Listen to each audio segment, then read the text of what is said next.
இந்தியாவுல எங்கேயும் இல்லாத அளவுக்கு ஒரே மாதிரி திண்கள் போட்டிருக்கிற நூத்துக்கணக்கான ஏழைகளால 5 ஸ்டார் ஹோட்டல்ஸ் நிறைஞ்சு போயிருக்கு. இதுக்கு காரணம் தெரிஞ்சுக்கணும்னு நினைக்கிறீங்களா? அதுக்கு நாம கொஞ்சம் பின்னாடில இருந்து ஆரம்பிக்க வேண்டியிருக்கும். இந்த உலகத்துல எல்லாருக்கும் பிடிச்சது ஃபுட். புது புது ஃபுட்டை சாப்பிடணும்னு எல்லாருக்கும் ஆசை இருக்கும். அந்த ஆசையை சில பேரால நிறைவேற்றிக்க முடியும், ஆனா சில பேரால நிச்சயமா முடியாது. இந்த வீடியோவை பாருங்க. இந்த குழந்தைங்க அவங்க சேர்த்து வச்ச காசை வச்சு ஒரு சின்ன பீட்சா வாங்கலான்னு ஒரு பெரிய ரெஸ்டாரண்ட்குள்ள போயிருக்காங்க.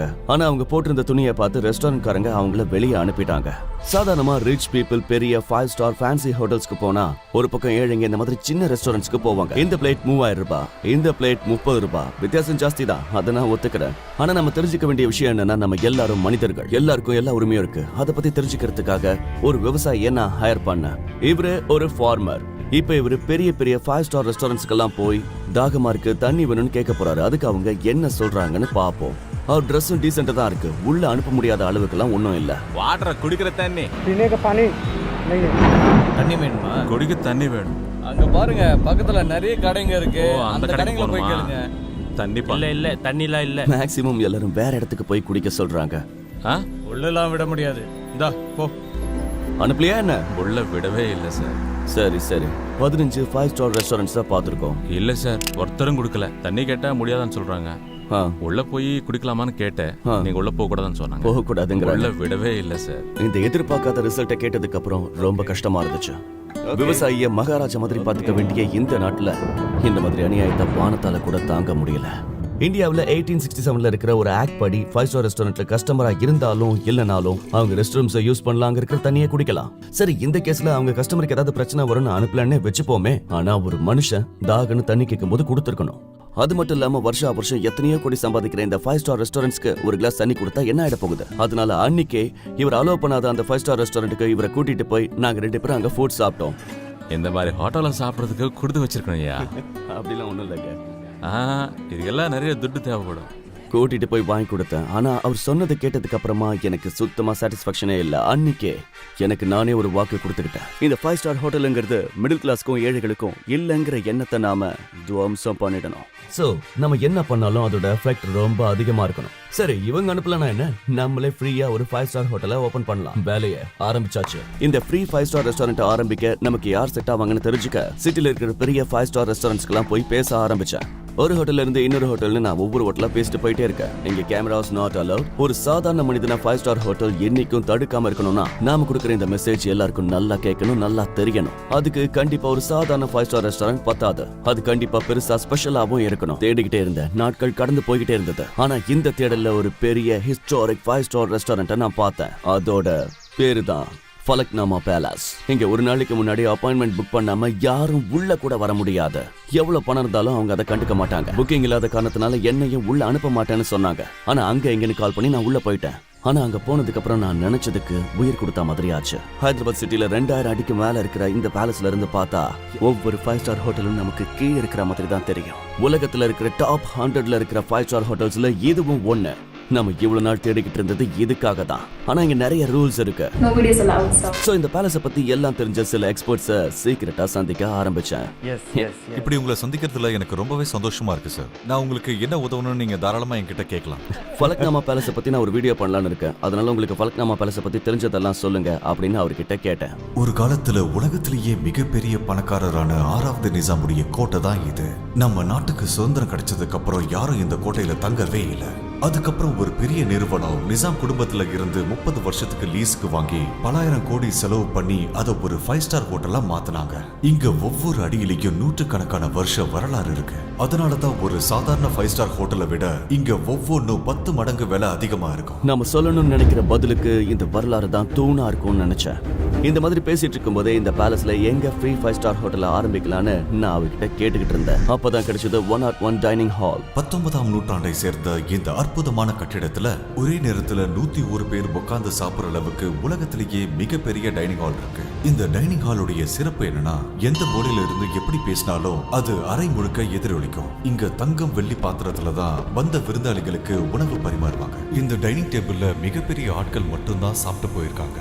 இந்த வரலாறு காரணமா இந்த டைனிங் டேபிள்ல உட்கார்ந்து சாப்பிடணும்னா ஒரு நபருக்கு தலா 30,000 செலவு பண்ண வேண்டி இருக்கும். அந்த காலத்துல எப்படி நிசாமுக்கு உணவு சமைச்சு கொடுத்தாங்களோ இப்பவும் விருந்தினருக்கு அப்படிதான் சமைச்சு கொடுக்கறாங்க. இப்ப வரைக்கும் நம்ம நாட்டுடைய முதல் குடியரசுத் தலைவர்ல இருந்து தற்போதைய பிரதமர் வரைக்கும் உயர் மட்டத்துல இருக்கிற ஆட்கள் மட்டும்தான் இந்த இடத்துல உட்கார்ந்து சாப்பிட்டிருக்காங்க. ஏன்னா ஒரு சாமானியனால இதை புக் பண்ணி அந்த நாற்காலியில உட்கார்ந்து சாப்பிட்டு அவ்வளவு பணம் கட்டுறது சாத்தியமான ஒரு விஷயம் இல்ல. ஆனா அதை சாத்தியமாக்கி காட்டுறதா நம்ம வேலைன்னு அப்பா அவருக்கு தெரியாது. ஒருவேளை இதே டேபிள்ல சமுதாயத்துல யாரெல்லாம் ஏழைன்னு சொல்லப்படுறாங்களோ அவங்க எல்லாரையும் கூட்டிட்டு வந்து உட்கார வச்சா எல்லாரோட பசியும் ஒண்ணுதான், நம்ம எல்லாரையுமே ஒரே மாதிரி தான் பார்க்கணுங்கிறது எல்லாருக்கும் தெரியும். இப்படி உங்களை சந்திக்கிறதுக்கான வாய்ப்பு எனக்கு கிடைச்சதுக்கு ரொம்ப சந்தோஷமா இருக்கு. நீங்க நினைக்கிறது மிகப்பெரிய விஷயம், ஆனா அது நடக்க என்னுடைய மனமார்ந்த வாழ்த்துக்கள். அவரை சந்திச்சதுக்கு அப்புறம் மறுபடியும் அப்பாயின்மெண்ட் ஃபிக்ஸ் பண்ணி அந்த பேலஸ்குள்ள போனேன். இந்த தடவை எல்லாத்தையும் கவனமா பார்த்து நான் 101 டைனிங் டேபிள புக் பண்ண நினைக்கிறேன்னு சேல்ஸ் மேனேஜர் கிட்ட சொன்னேன். நம்ம ப்ரொபோசலை முன்னெடுத்து வச்சா அவங்க நம்ம கிட்ட ஒரே ஒரு கேள்வி தான் கேட்டாங்க. சார், நீங்க எந்த மாதிரி ஈவென்ட் பண்ண நினைக்கிறீங்கன்னு தெரிஞ்சுக்கலாமா? இதான் கேட்பாங்கன்னு எனக்கு முன்னாடியே தெரியும். நீங்க என்ன மாதிரியான ஈவென்ட் பண்ண போறீங்கன்னு அவங்க உங்ககிட்ட கேட்பாங்க. நீங்க இந்த மாதிரி இல்லாதப்பட்டவங்களை கூப்பிட்டு வந்து வீடியோ எடுக்க போறதா சொன்னீங்கன்னா அவங்க ஒத்துக்காம போக வாய்ப்பு இருக்கு. அதனால நீங்க பதில நல்லா யோசிச்சு சொல்லுங்க. அவர் வேணான்னு சொன்னாலும் நான் இவங்க கிட்ட எதையும் மறைக்காம என் சப்ஸ்கிரைபர்ஸ்ல சில பேருக்கு உங்க 5 ஸ்டார் ஹோட்டலோட அருமையை காட்டணும்னு அவங்க கிட்ட வெளிப்படையா சொன்னேன். கவலைப்படாதீங்க, நமக்கு வேற ஆப்ஷனே இல்ல. இந்த வாட்டர் பாட்டில் எடுத்துட்டு வராரு. இவரோட சேர்த்து இந்த பேலஸ்ல இருக்கிற எத்தனையோ பேருக்கு நம்ம யூடியூப்ல வீடியோ பண்ணிட்டு இருக்கோங்கிறது தெரியும். அவங்க நம்ம சப்ஸ்கிரைபர்ஸும் கூட, அதனால ஸ்ட்ரைட்டா ரிக்வெஸ்ட் பண்ணேன். எங்க ரிக்வெஸ்ட் என்னன்னா, நீங்க ஒரு மெயில்ல என்ன பண்ண நினைக்கிறீங்களோ அதை கிளியரா சொல்லுங்க. மெயில் அனுப்புன 2 நாள்ல உங்களுக்கு பதில் மெயில் பண்ணுவோம். அவங்க கிட்ட பேசினதுக்கு அப்புறம் உடனே எனக்கு இந்த தேதியில 101 டைனிங் ரூம் வேணும்னு மெயில் அனுப்புனேன். ஆனா அங்க 30,000 ரூபாய்க்கு அந்த லஞ்ச்ல என்ன வைப்பாங்கன்னு ஒரு கேள்வி எனக்குள்ள ஓடிக்கிட்டே இருந்துச்சு. அதனால அன்னைக்கு சாயங்காலமே அங்க இருக்கிற ஒரு ரெஸ்டாரண்ட்டுக்கு போய் 5,000 பெர் பிளேட் செலவு பண்ணி அங்க ஏதாவது ஹிண்ட் கிடைக்குமா, அவங்களோட ரிப்ளை எப்ப வரும்னு நான் யோசிச்சுக்கிட்டே இருந்தேன். அதுக்கப்புறம் என்ன பண்ணலாம்னு பிளான் பண்ணேன். நீங்க நினைச்ச மாதிரி அந்த பசங்க மகாராஷ்டிரா மும்பைல இருக்காங்கன்னு தெரிய வந்திருக்கு சார். இப்ப அந்த 3 பசங்களையும் எப்படியாவது நம்ம கண்டுபிடிச்சு கூட்டிட்டு வரணும். நமக்கு ரொம்பலாம் டைம் இல்ல, இன்னும் 2 நாள்ல பேலஸ்ல இருந்து கன்ஃபர்மேஷன் வந்துடும். ஆனா அவ்வளவு பெரிய மும்பைல அதுக்குள்ள அந்த பசங்களை நம்ம எப்படி கண்டுபிடிப்போம்? அது எவ்வளவு கஷ்டமா இருந்தாலும் கண்டிப்பா அந்த குழந்தைங்களை அந்த டைனிங் டேபிள்ல உட்கார வைக்கணும். நாங்க அவங்கள தேட ஆரம்பிச்சோம். மும்பைல எந்த ரூட் கேட்டாலும் டக்குன்னு சொல்ற டாக்ஸி வாலாஸ இந்த மிஷன்ல இப்ப நாங்க இன்வால்வ் பண்ண வச்சிருக்கோம். அதே நேரம் ஜாதி மதம்னு பார்க்காம ஏழைங்கன்னு சமுதாயத்தால சொல்லப்படுற சில பேரை டைனிங்காக நாங்க செலக்ட் பண்ணிக்கிட்டே இருக்கோம். கரெக்டா 2 நாள் கழிச்சு எனக்கு பேலஸ்ல இருந்து ஒரு ஃபோன் கால் வந்துச்சு. சார், நீங்க கேட்ட டேட்டுக்கு டைனிங் டேபிள் அவைலபிளா இல்லன்னு சொல்றதுக்கு வருத்தமா இருக்கு. சரி, ப்ராப்ளம் இல்லைன்னு வேற ஒரு டேட் கேட்டு அந்த டேட்ல புக் பண்ண சொன்னேன். நமக்கு நல்லதா நடந்திருக்கு. ஏன்னா இந்த குழந்தைங்களை தேடுறதுக்கு நமக்கு இன்னும் கொஞ்சம் டைம் கிடைச்சிருக்கு. ஆனா இந்த நேரத்துல ஒரு ட்விஸ்ட் வந்திருக்கு. எனக்கு மறுபடியும் பேலஸ்ல இருந்து கால் வந்துச்சு. இந்த டேட்ல கூட 101 டைனிங் டேபிள் அவைலபிளா இல்ல சார். என்ன நடக்குதுன்னு எனக்கு சுத்தமா ஒண்ணும் புரியல. ஆனா நீங்க இப்படி இல்லாதப்பட்டவங்களை கூப்பிட்டு வந்து வீடியோ எடுக்க போறீங்கன்னு சொன்னா அவங்க ஒத்துக்க மாட்டாங்க. அதனால நீங்க பதில நல்லா யோசிச்சு சொல்லுங்க. நான் இது வரைக்கும் அந்த பேலஸை பார்க்க 2 தடவை போயிருந்தேன். 2 தடவையும் என்னால அதை புக் பண்ண முடியல. நம்ம எல்லாருக்குமே தெரியும் அது ரொம்ப எக்ஸ்பென்சிவ், அவ்வளவு சீக்கிரத்துல அதை புக் பண்ண முடியாது. ஆனா நான் கேட்ட 2 தடவையும் இல்லைன்னு சொன்ன உடனே எனக்கு ரொம்ப ஷாக்கிங்கா இருந்துச்சு. ஆனா அவங்களுக்கு தான் தெரியும்ல, எத்தனை வருஷம் ஆனாலும் நாம நினைச்சதை அதே இடத்துல சாதிச்சே தீருவோம்னு. சரி, எனக்கு டேட்டை பத்தி கவலையே கிடையாது, எப்ப கிடைக்குதோ அப்ப புக் பண்ணுங்கன்னு அவங்க கிட்ட நான் சொன்னேன். இப்படி நடந்துகிட்டு இருக்கும்போது மகாராஷ்டிரா மும்பைல கரெக்டா மும்பைல இந்த மாதிரி பீட்சா ஷாப் 22 இருக்கு. எல்லா ஷாப்பை சுத்தியும் நம்ம கவனமா தேடினா இந்த குழந்தைங்களை எப்படியாவது நம்ம கண்டுபிடிச்சிடலாம். ஒரு பக்கம் குழந்தைங்களை தேடிக்கிட்டு இருக்கோம், இன்னொரு பக்கம் இந்த ஹோட்டல்ல எப்படியாவது வீடியோ பண்ணி ஆகணும்னு சில பேருக்கு கால் பண்ணி நான் பேசிக்கிட்டு இருக்கேன். கரெக்டா 2 நாள் கழிச்சு எனக்கு ஒரு மெசேஜ் வந்துச்சு. சார், இன்னும் சில நாட்கள்ல ராயல் 101 டைனிங் ஹால் புக்கிங்க்கு அவைலபிளா இருக்குன்னு இந்த மெசேஜ்ல கன்ஃபார்ம் பண்றோம். அதுக்கு மெயில்ல உங்களுக்கு அனுப்பியிருக்கிற கான்ட்ராக்ட்ல சைன் பண்ணுங்க. ஆனா ஒரு கண்டிஷன், சோஷியல் மீடியால அப்லோட் பண்ண எந்த வீடியோவும் எடுக்க கூடாது. ஆனா இந்த உலகத்துக்கு இதை நான் காட்டி ஆகணும். ரெக்கார்ட் பண்றதை தவிர வேற ஆப்ஷனே இல்ல. எனக்கு கண்டிப்பா தெரியும் அந்த அரண்மனையில இருக்கிற மகாராஜாவும் இதை பார்த்து ஹாப்பி ஆவாரு. பேலஸ்ல லஞ்சுக்கு புக்கிங் முடிஞ்சது. என் சைட்ல இருந்து பண்ண வேண்டிய ப்ரிப்பரேஷனும் ஸ்டார்ட் ஆயிடுச்சு. பேலஸ்ல நடக்க போற ராயல் லஞ்சுக்கு இன்னும் 48 மணி நேரம் தான் இருக்கு. ஆனா உண்மையான பிரஷர் இப்பதான் ஆரம்பிச்சிருக்கு. அந்த குழந்தைங்க மும்பைல எந்த ஏரியால இருக்காங்கன்னு ஒரு கிளியர் ஹிண்ட் நம்ம கிட்ட இருக்கு. ஆனா வேற ஒரு மாநிலத்துக்கு லஞ்ச் சாப்பிடுவாங்கன்னு இன்வைட் பண்ணா அவங்க எப்படி ரியாக்ட் பண்ணுவாங்கன்னு எனக்கு சுத்தமா தெரியல. ஏன்னா சாதாரணமா அவங்க இருக்கிற இடத்தை விட்டு அவங்க வர விரும்ப மாட்டாங்க.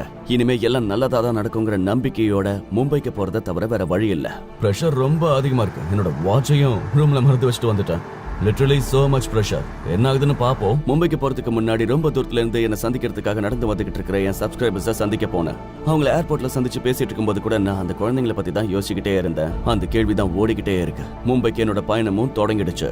இன்னும் 36 மணி நேரம் தான் இருக்கு. இவ்வளவு குறைவான நேரத்துல அவங்கள நான் எப்படி ஒத்துக்க வைக்க போறேன்னு எனக்கு சுத்தமா புரியல. ஒருவேளை அவங்க நம்ம கூட வர ஒத்துக்கலன்னா நம்மளோட பிளான் ஃபெயில் ஆன மாதிரி தான். ஆனா எல்லாம் நல்லபடியா நடக்கும்னு நினைச்சுக்கிட்டு அன்னைக்கு ராத்திரி நான் மும்பைக்கு போய் சேர்ந்தேன். ராயல் லஞ்சுக்கு இன்னும் 24 மணி நேரம் மட்டும் தான் இருக்கு. இந்த அற்புதமான மும்பை சிட்டில என்னோட பயணத்தை நான் ஆரம்பிச்சேன். இன்னும் கொஞ்ச நேரத்துல அந்த வீடியோல நம்ம பார்த்த குழந்தைங்க கிட்ட நான் போக போறேன். பயங்கரமான டிராபிக் இருக்கு. அந்த இடத்த நெருங்கும் போது எனக்குள்ள இருக்கிற எக்ஸைட்மெண்ட் இன்னும் அதிகமாயிட்டே தான் இருக்கு. கடைசியா வீடியோல பார்த்த அதே பீட்சா ஷாப்பை நான் பார்த்தேன். அதுக்குள்ள போனேன். அதுக்கப்புறம் அங்க பக்கத்துலயே இருக்கிற அந்த குழந்தைங்களோட ஃபேமிலிஸையும் நான் சந்திச்சேன். அந்த வீடியோவை காமிச்சு இந்த பசங்க இப்ப எங்க இருப்பாங்க, அவங்கள நான் சந்திக்கலாமான்னு கேட்டேன். அந்த 3 பேர்ல ஒரு பொண்ணு மட்டும் பக்கத்துலயே இருக்கான்னு தெரிய வந்துச்சு. அவளை போய் சந்திக்கணுங்கிற எக்ஸைட்மெண்ட் எனக்கு அதிகமாச்சு.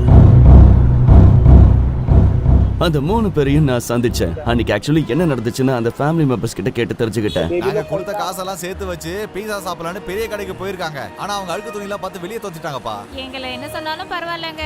ஒன்னும் தெரியாத சின்ன பிள்ளைங்களை வெளியே துரத்துனா நியாயமா? ஊர்ல மத்த பிள்ளைங்க மாதிரி எங்க பிள்ளைங்களும் ஸ்கூலுக்கு போகுதுங்க, படிக்குதுங்க. அப்படி இருக்கும்போது எங்க பிள்ளைங்களை ஏங்க வெளியே துரத்தணும்? நாங்கெல்லாம் ஏழைங்க தானே. நாங்களும் உங்களை மாதிரி மனுஷங்க தானே. எங்களை ஏங்க இவ்வளவு கேவலமா பாக்குறீங்க? இப்படி இல்லாதவங்களும் எங்களை கீழ்த்தரமா நடத்தாதீங்க. அவங்க சொன்னதையெல்லாம் கேட்டதுக்கு அப்புறம் உங்க குழந்தைங்களுக்கு நடந்தது மற்ற குழந்தைங்களுக்கு நடக்காம இருக்கிறதுக்கு நான் ஒண்ணு பண்றேன். அதுக்கு நீங்க எனக்கு உதவி பண்ணணும்னு சொன்னேன்.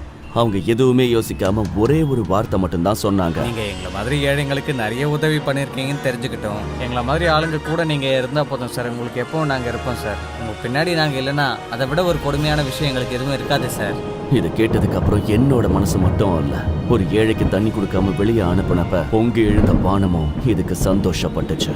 அதோட ஆனந்த கண்ணீர் எங்க மேல பட்டுச்சு. இன்னும் 18 மணி நேரத்துல நடக்க போற ராயல் லஞ்சுக்கு எல்லா ஏற்பாடும் பண்ண ஆரம்பிச்சாச்சு.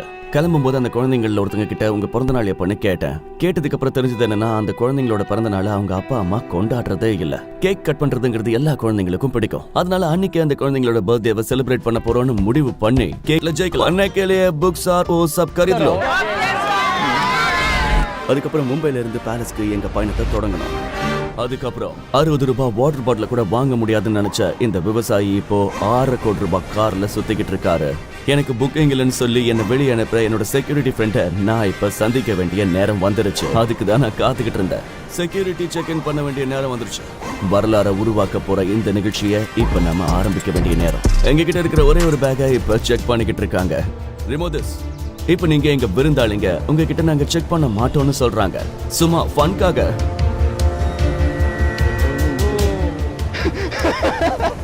Keep this. This is for you. Keep it. Thank you so much, sir. Thank you. வாங்க போலாம். இப்பதான் பேலஸ்குள்ள உண்மையாவே நம்ம பயணம் ஆரம்பிக்க போகுது. 5 ஸ்டார் ஹோட்டல்ஸ்க்கெல்லாம் கிங்கான இந்த ஹோட்டல்ல இந்த சாதாரண மனிதனுக்கு கொடுக்கிற வேல்யூவை பார்த்ததுக்கு அப்புறம் இனிமே இப்படி நடந்துக்கிறதுக்கு 1 லட்சம் தடவை யோசிக்க வேண்டியதா இருக்கும். பேலஸ்க்கு வர விருந்தாளிகளுடைய பெயர்களை அங்க இருக்கிற புத்தகத்துல எழுதுவாங்க. அதுல பெரிய ஆளுங்க, பெரிய இடத்துல இருக்கிறவங்களுடைய பெயர்கள் மட்டும்தான் இருக்கும். ஆனா இப்ப ஒரு ஏழை விவசாயியோட பேரு, குழந்தைங்களை வளர்க்க கஷ்டப்படுற ஒரு சாதாரண தாயோட பேரு, வாழ்றதுக்கு செருப்பு தைச்சு கஷ்டப்படுற ஒருத்தரோட பேரு, இந்த மாதிரி எவ்வளவோ கஷ்டப்படுற சாதாரண மனிதர்களோட பேர் இருக்கும். ஒரு காலத்துல பேலஸ்ல நிசாம் பயன்படுத்திய அந்த குதிரை வண்டியை எவ்வளவோ செலவு பண்ணி ரிப்பேர் அண்ட் ரீஸ்டோர் பண்ணி வச்சிருக்காங்க. இது வரைக்கும் அந்த வண்டியில வெகு சில பேர் தான் பயணம் பண்ணிருக்காங்க. இந்த மாதிரி எங்க பயணம் பேலஸ் கிட்ட வந்து முடிஞ்சது. நடக்கிற இதையெல்லாம் பார்த்து வானிலையும் ரொம்பவே சந்தோஷப்பட்டுச்சு. அற்புதமான வானிலை, அந்த காத்து, வாவ். ஃபைனலா நான் ஹோட்டலுக்குள்ள போறதுக்கு முன்னாடி அங்க இருக்கிறவங்க என்கிட்ட இப்படி சொன்னாங்க.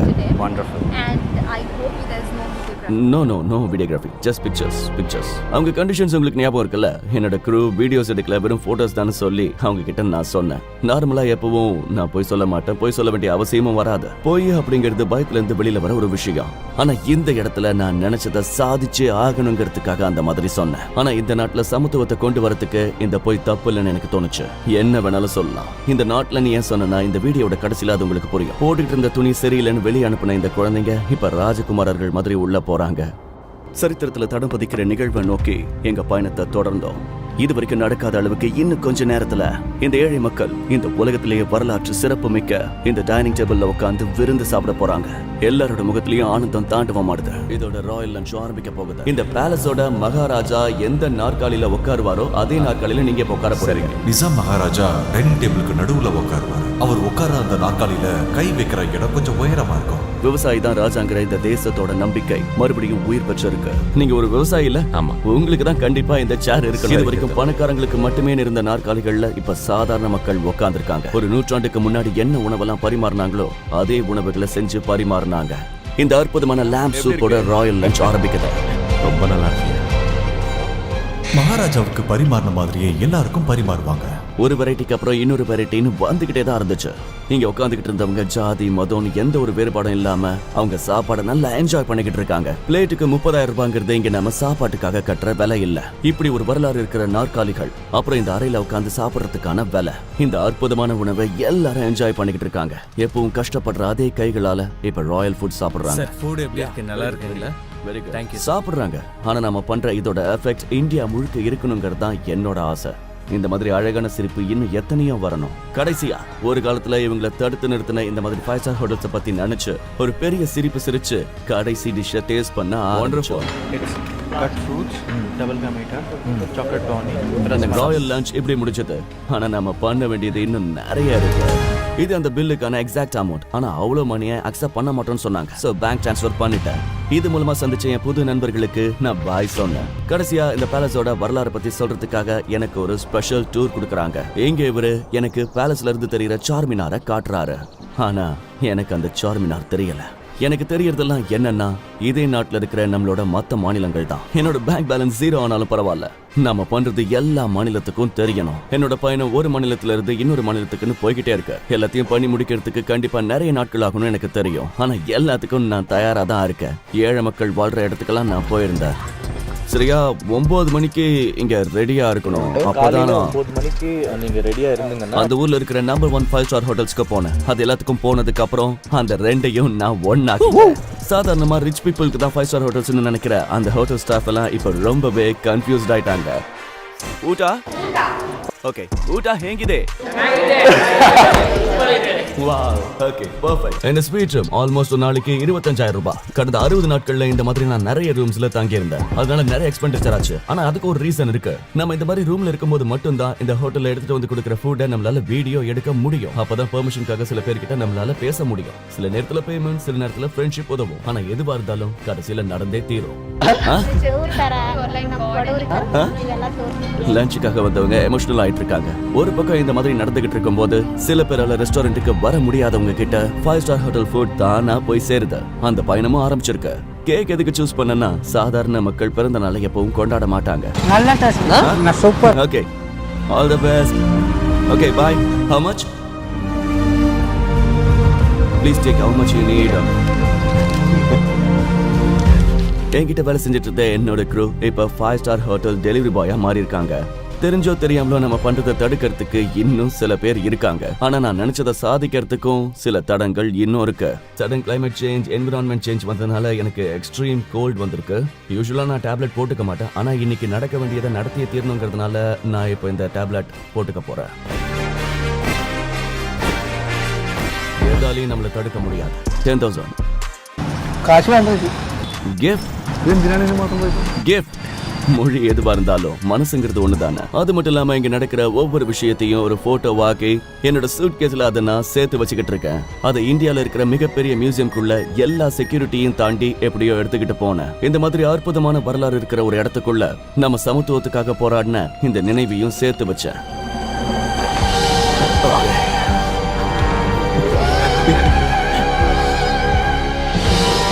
இங்க யாரோ வந்துட்டு இருக்காங்க.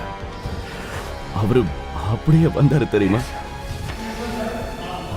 ஒரு காலத்துல அவங்கள வெளியே போக சொன்ன பீஸா ஷாப் இப்ப அவங்கள உள்ள வர சொல்லி கெஞ்சி கேக்குறாங்க. ஆனா அவங்க இப்ப உள்ள வரமாட்டோம்னு சொல்றாங்க. ரொம்ப குறைஞ்ச நேரத்துல நாங்க சந்திச்ச எல்லாரும் எங்களுக்கு ஒரு குடும்பமா ஆயிட்டாங்க. அதாவது இந்த பையன் பிரியறதுக்கு அழுகிற மாதிரி. இப்படி நம்ம மனிதர்கள் எல்லாரும் ஒண்ணுதான். 5 ஸ்டார் ஹோட்டல்ஸ் பணக்காரங்களுக்கு மட்டும் கிடையாது, சாதாரண மக்களுக்குன்னு நம்ம வரலாறு மாத்தி எழுதிட்டோம். உங்களால எப்படி இப்படி எல்லாம் பண்ண முடியும்? நான் கம்ப்ளீட்டா இண்டிபெண்டன்ட். அதனாலதான் நான் சம்பாதிக்கிறதுல 100% இந்த மாதிரி விஷயத்துக்கு செலவு பண்றேன். Very simple. ஒருவேளை இந்த வீடியோக்கு அப்புறம் 5 ஸ்டார் ஹோட்டல்ஸ் எல்லாம் சேர்ந்து உங்க மேல குற்றச்சாட்டு வச்சாங்கன்னா? நான் இதெல்லாத்தையும் பண்றது எல்லாரும் சமங்கிறதுக்காக தான். யாருக்கும் பர்டிகுலரா நான் எதுவும் பண்ணல. ஒண்ணு எனக்கு பயம் இல்ல, ஏன்னா என்கிட்ட இருந்து பறிக்கிறதுக்கு எத்தனையோ 1000 கோடிலாம் ஒன்றும் இல்ல. மிஞ்சி போனா இந்த சாதாரண மக்கள் துணையா இருக்காங்க, அவ்வளவுதான். ஒருவேளை அதையும் பறிக்கணும்னு பார்த்தா? எனக்குன்னு வந்தது எப்பவும் என் கூடவே தான் இருக்கும். கடைசி கேள்வி, இதெல்லாம் நீங்க எதுக்காக பண்றீங்க? எனக்கு முடியாதுன்னு சொல்றத நடத்தி காட்டுறது பிடிக்கும், பொழுதுபோக்கு. சில வருஷத்துக்கு முன்னாடி கொஞ்சம் பேர் என்கிட்ட சொன்னாங்க, இந்த நாட்டை மாத்துறதுங்கிறது நடக்காத காலம். இப்படி நம்ம சமத்துவத்தை மறுபடியும் கொண்டு வந்திருக்கோம்.